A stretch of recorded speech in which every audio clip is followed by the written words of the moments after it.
Welcome to Wine Time Mysteries, where we talk about true crime, the paranormal, mysteries, and cryptozoology with a dash of comedy. This podcast contains adult themes and is intended for mature audiences only. Don't forget to click follow and tickle that little notification bell. Now, find a comfy spot. We're about to start today's episode.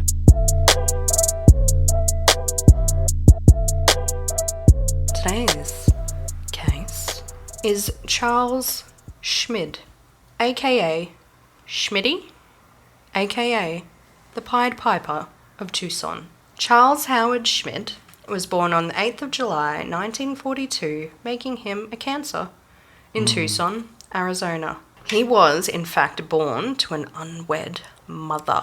He's a bastard! He's a bastard. A scandalo. So he would then be adopted by Charles Sr. and Catherine Schmidt, who were the owners of Hillcrest Nursing Home in Tucson, and pretty well off, you could say. It was said that he didn't get along very well with his stepdad, and later in life he would track down his birth mother, but unfortunately she wouldn't even open the door for him and told him to never come back. So not a lot of love lost there. So he tracked her down. Yeah. This bastard. Yeah. Found her. Yeah. And she was like, no comprende. She literally, I think from reports I read, she kind of opened the door and was like, fuck off. She just, don't Do ever you think come she back. opened the door because she didn't recognise him? Maybe. And then he was like, you're my mum. And she's like, get fucked. Yeah, I think so. Oh, wow. I didn't look too far into it. I'm like, was it unwed or rape? Yeah. He did poorly in school, but his peers would say he was intelligent, courteous, and good looking. He excelled in sports, with gymnastics being his focus, and even went to state championship. I had a look what he did, but then I couldn't be bothered writing it down, but it was rings and what is the horse? What are you talking about? The He long did bar. rings? Yeah, gymnastics. Oh, okay. I think he did the ringy boys, and the horse parallel bars. Yeah, and the horse mounty boy thingy. The mounty. It's a wood block with two handles on it. Yeah, there we go. That thing. Just for you guys out there that are struggling to see her hand gestures. So yes, he went to a state championship for the gymnastics. However, he would quit the team in his senior year. Oh. Yeah. Why? Just see it through. He would be suspended from school for stealing some tools from the shop class and just never returned. So close to finishing school and just went, yeah, no, fuck it, I'm out. He would begin living on his parents' property in his own little quarters and would receive an allowance of around $300 a month, which would work out to be around $3,000 plus. I didn't do the exact conversion, but you know. Oh, because of inflation? Yeah. So the Americas, that's a bit of money. $3,000. $3,000 a month, yeah. Yeah, it's all right. If that wasn't enough, they also gave Smitty his own motorbike and a new car. He's working hard, so hard. His hobbies included drinking with his mates, picking up women, which really should be teenagers, and attending, I was like, they weren't really women, they were more teens, so, and attending the Speedway. What is the Speedway? Roller skates? Speedway. I'm just doing circles here with my hands. Like the fast car speedway, where they go around in circles for car people. So racing. Racing, speedway. Okay. Probably makes more sense. Don't know why I thought roller skate. You're so gay. I'm so Roller gay. skates? No, Speedway. cars. Oh, I've been to one of those. Loved it. Oh. Although people said he was a bit of a loner, old Schmitty had a few friends and one lived with him. His name was Paul Graff. Paul seemed like the best kind of friend you could ever want. He was sent to a reformatory school for a hold-up that resulted in a man's death. Oh. Yeah. The other people he hung out with quite a bit were John Saunders and Richie Bruns. Now, I just want to paint a picture of old Schmitty before we go any further, as he started to change his look up a bit after high school. He dyed his hair black and started wearing a bit of makeup, and by a bit I mean a lot, as it was described as pancake makeup. He would put lip balm on so thick that his lips looked white as fuck. He also decided to draw a huge fuck off mole on his face because it made him look tougher. or What? some shit. Here's a photo just for you, Joey. This is why I said I'm going to show you a photo. And people, you must Google a photo of him because, my God, this man. So the photo that I'm showing him is him with a fake drawn on mole. He also put like a plaster. In that photo, he had it on his nose because I was like, what the fuck is that on his nose? Because he said he got into the fight with like people in the mafia and stuff, which we'll get into. But like... If you fought with people in the mafia, you're going to have more than a Band-Aid on your face. So yes, Charles was a huge Elvis fan as well, and it was said he would even stretch his bottom. He would stretch his bottom. Please go on. Why? No, he'd stretch his bottom lip out by placing a clothespin in his mouth to try and give that Elvis. Yeah. He was also described as a short man, so he would stuff his boots with flattened cans and newspaper to try and give him a bit of height. What a sad little bitch. Yeah. This obviously made him walk a little weird, so he blamed his limp on the result of getting into a fight with members of the mafia. It was said that he would stand in front of the mirror checking himself out to make sure he looked good. Maybe he just didn't look at his face, you know, with all the pancake makeup and the fucking mole, but yeah. Anyway, given his different appearance, he somehow was such a ladies' man. Don't know how. Unfortunately, as I said earlier, these ladies were more like girls, so early to mid-teens, you know, the whole older guy, oh my God, he's so cool, look at that huge fake mole, swoon. There's photos where like the mole looks bigger as well, so apparently I read stories, it was like, it started off as like the old Marilyn Monroe of just like adding a little dot, and then it turned into this fucking half my face is a mole, like. So as I said, somehow he was a ladies' man, and he'd also make up stories to try and get girls to go out with him or be more attracted to him because he was a pathological liar. Some of the others would include that he had some form of cancer and not long to live. He would also, hot, isn't it? He would also love bomb them, and one time he even used salt to make his eyes water to show a girl how overwhelmed and privileged he felt from talking to her. So he did anything to get pussy. Yeah. I mean, that's also a gross way for me to put it, but he did anything literally to get some loving. Anything. It was said that he would often have more than one girlfriend at a time. Shock. Which I'm like, how? He even proposed marriage to at least 7 of them, some even at the same time. He would take their money but offer his protection in return. Because I know the mafia. I beat up the mafia. So let's jump to May 31st, 1964, when Schmid was 22 years old. He was having some drinks with John Saunders and his then girlfriend, 19-year-old Mary French. So just having a chill time when Charles decided to share something with his friends. He said, I want to kill a girl tonight. I think I can get away with it. Like, you what? What? A very well-rounded chap. Yeah, like just, I want to kill someone.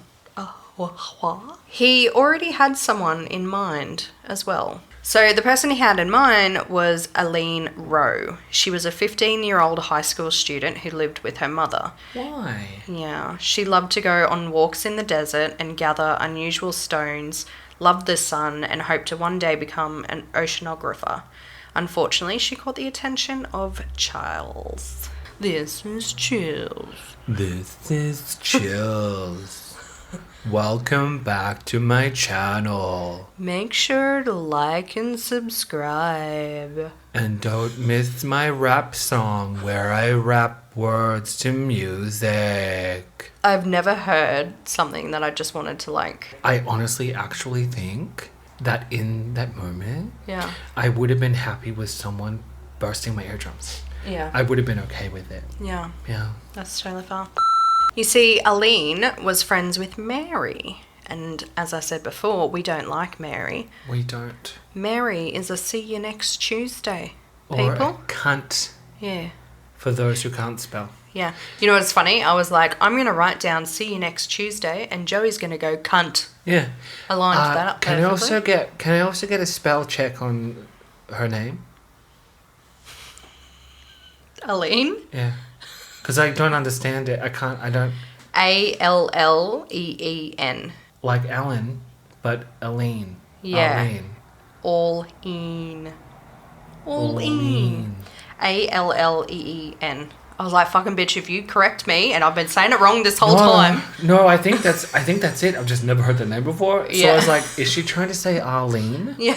Honey, is there an R in there? Yeah. Or Eileen? And I would have been like, bitch, the fuck? Arlene. So that night, they all rocked up to Aleen's house. Her mother had gone off to work and she was home alone. Mary tapped on her window to get her to come out with them. She had a test the next day but decided to go out with her friends for a little bit. She was barefoot and had curlers in her hair. Can I also say, and I mean no disrespect, but I hate that fucking name. Aline. They headed out to the desert to one of Schmid's fave drinking and make-out spots. Pulling up, apparently, with Mary staying in the car. That's why I'm like, you'll find out later, but we're like, sure you did. Charles and John took Aline further down to like... Sorry. It's the name. I just can't get on board. Sorry, Del. Sorry, Del. Took her down to a small stream or something like that where they told her to undress. They both raped her, and after they were finished, they beat her over the head with rocks. Charles walked back to the car and told Mary excitedly, "We killed her," and also added, "I love you very much." So You're like, I've got some questions. So little pancake face Yeah. came up with an idea. Yeah. And these two dumbasses Yeah. were like, fuck yeah, let's do it. Yeah. So apparently one of the ways he got the Pied Piper was because a lot of teenagers, apparently his little house was like kind of like sex parties and drinking. Like he'd get all the teenagers over to his house because he was of age and would buy alcohol, and it was like he was that dirty older guy who wasn't too old, but 22. So But older than them, and would use that to his advantage. a lot of the kids looked up to him, and everyone, it was like if you were with Schmitty, you were just the bee's knees.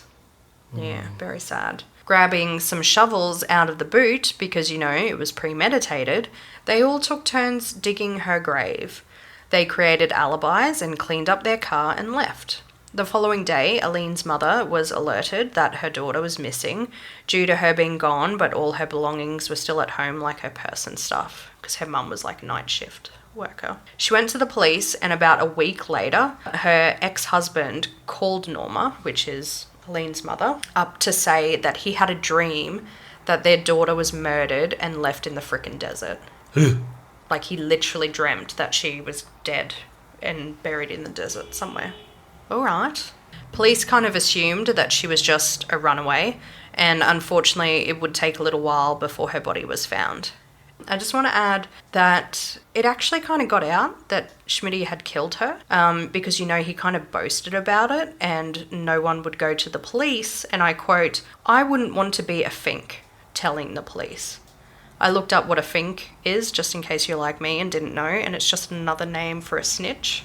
Yeah, a snitch or a rat. Yeah, so apparently a fair few people knew he killed her, but they were like, "Oh, I'm not ratting on him." About a year later, another woman caught Schmidt's eye. She was the daughter of a prominent heart surgeon, 16 years old, blonde and petite. Her name was Gretchen Fritz. She did have a bit of a reputation around town, with boys saying she was trouble, and one teacher even called her a psychopathic liar, and her school also wanted to have psychiatric treatment, but a part of me is like, okay, is it just the 60s? So I'm kind of like, was she just one of those escandalous women back in the day? Or was she a free thinker? And Yeah. that was the problem. She wasn't towing the line. Yeah, right? Anyway, as I said earlier, Schmitty had a few girlfriends and engaged women out there. So she would end up finding out that he obviously wasn't being faithful. So the downside to, you know, cheating on your girlfriend is dating someone who kind of knows one of your darkest secrets. Oh, yeah. Yeah. Schmitty had shared the info with Gretchen, and some reports said... Pause. Okay. Hold on. Stop it right now. Rape and murder. Yeah. Oh, you're so hot. Yeah. Unfaithful. Oh, woe is me. I cannot cope with that. Yeah. Are you kidding? Yeah, no, I wish I was. She's going next, isn't she? Yeah, see ya. Well, I was going to say there was some reports that even that said that he even took her to the spot where she was buried. Wild. Just wild. So yeah, he wanted to break up with her because I think she was starting to get a bit like, stop fucking dating everyone, didn't care about the murder, but was like, stop dating everyone else. Unfortunately, she was all like, if you do, I will tell everyone what you did. Later, Schmid would be quoted as saying, I'd like to twist her pretty little neck. On the 16th of August, 1965, Gretchen headed out to see a movie with her 13-year-old sister Wendy. After the movie, Gretchen headed to Schmid's house with her sister after hearing about him having a party. This would be the last time they were both seen alive. Oh, not the little sister too. Unfortunately, because she was with them. Their case turned into another, oh no, I guess they just ran away, as they still had no lead into Aline's disappearance. So kind of like, wouldn't you put two and two together?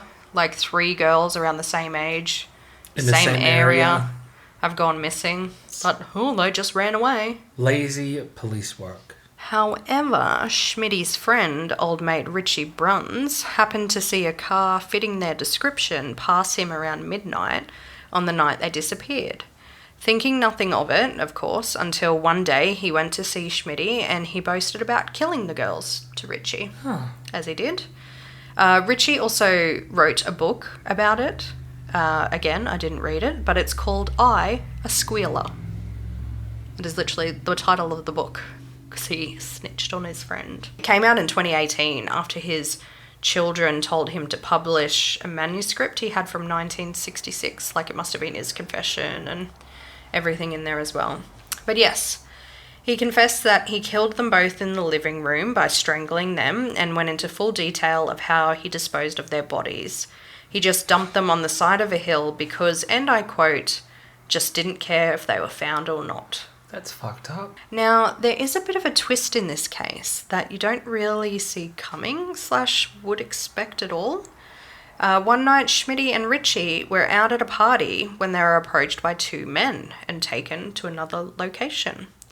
Not sure if it was with force or what went down, but it ended up being the frickin' mafia. Yeah, because if you talk shit about the mafia long enough, they will catch up to you. Hello, dickhead. Hello. Fucking moron. I'm not going to be able to pronounce this properly. Is it the Bonano? It wouldn't be Bonano. Bonano? You fucking Aussie. Spell it. Bonanno. Like one of the big banana. Banano. Apparently they're one of the 5 major New York City family crime. Yeah. So they would have known the Gottis and the... Someone had crime connections because they were there to help a friend out in finding info on the disappearance of the Fritz sisters. Boom, bitch. Right? But like, what a twist. This guy literally goes around talking about the mafia and then the mafia actually come into the story. Specifically because of 2 of the people he killed. Yeah, literally. Hillary. Yeah. They gave some stories and were able to get out of that situation. And once Charles got home, he called the FBI saying that the mafia was after him. Are you kidding? No. No one wants to be a fink, but this little cunt's a cop caller?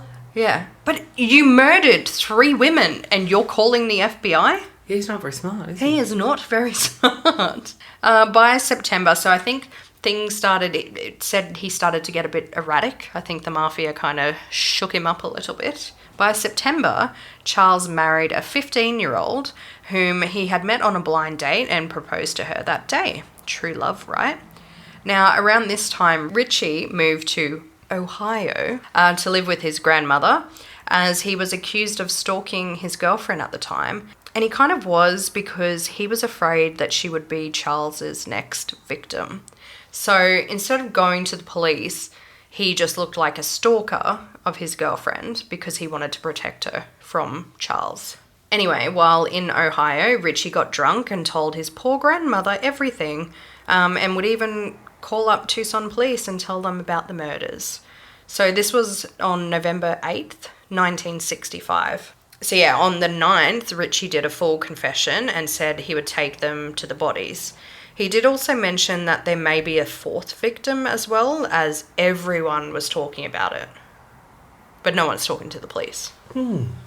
So dumb. Because no one's a snitch. Yeah. Schmid was arrested in the yard of his house on November 10th, claiming his innocence the whole way through, right to trial, where he tried to blame it all on Richie. And some people apparently in the town got very divided because Schmid had such a reputation between the kids and stuff. People were like, oh, well, Richie did it because he knew all the details and he knew where the bodies were, and it got pretty bad for him at one point. Now, remember the two people that kind of helped with the first murder? Yeah, Mary and John. Saunders and French. Yeah, Mary and John. French and Saunders. French and Saunders. Oh my God, I didn't even, yeah. I don't like that. Yeah, Mary and John. Thank you. I didn't even, yeah. That's crazy. Well, John Saunders was sentenced to life in prison after pleading guilty to second-degree murder. Mary French was charged as an accessory to murder and with concealing and compounding a felony and got 4 to 5 years but was out in 3 years. Bitch, you did more than just sit in that car. You lined up that murder. I reckon she probably helped in the murder as well. Yeah. You dug her grave. Oh, 3 years, it's okay. Richie only got 1 year of probation as well, because obviously he knew about it and didn't tell them. And didn't come forward, yeah. Charles Schmid was found guilty in 1966 and sentenced to death, obviously for all the murders. I think there was 2 separate trials. However, the death penalty was abolished in 1971. I think it was later reinstated, but I didn't have a look at the dates.